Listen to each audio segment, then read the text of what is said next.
Well, Casey, is there a way you could maybe fire up like the actual software? Because I got some questions that have come in, and I think it might help answer some of these questions here. And one of them actually is from Alice, and she asks, Casey, this looks amazing. Can you tell me why wouldn't an operator make their own version of Avenirre? That's a really good question, and we come across that. The danger is that technology is has changed. The way we can you see the Avenir log on? Yeah, I can. Yeah. And, Okay. and and by the way, anybody else, if you got questions, feel free to type Yeah. them in the Q&A box.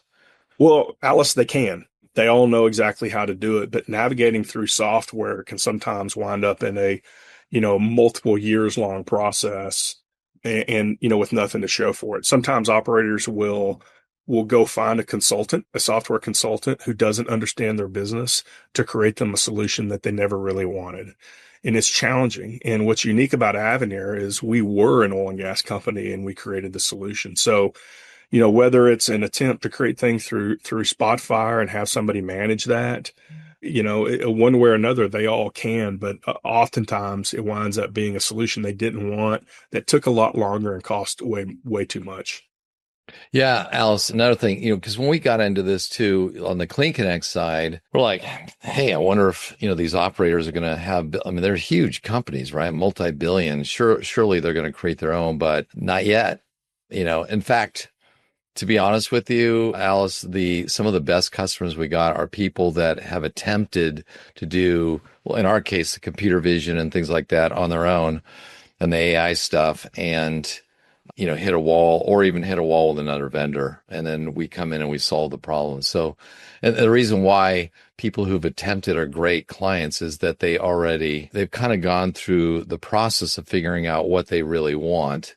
And they believe that, an AI solution is what they want. They just couldn't figure out how to get it. And Casey, I'm sure you're running the same thing where, listen, we've even talked to some pretty big companies, super major size, and said, hey, do you have this? Do you have a cash flow by a well? No.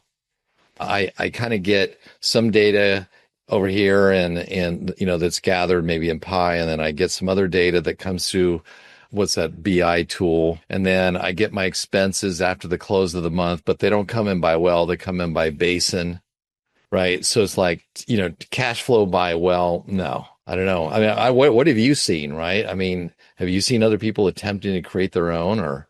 I have. Yeah, we've seen it. And, ultimately it's the old adage of, there's multiple ways of skinning the cat. Some people try it and do just volumes. They use Power BI. We have companies that use Power BI and then actually push everything to an app. EOG has something like over 400 versions of a production app. But the key piece here that we do is we convert the volumes to a dollar amount through pricing, right? That's one of the key things that we do. And then integrated in the platform, you have your daily production reporting. We can accommodate field data capture via SCADA.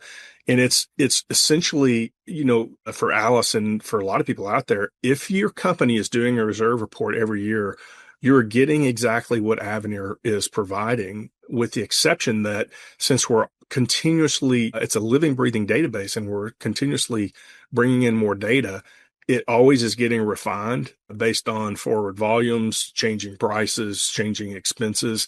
So it's kind of a living, breathing monument to making the most money.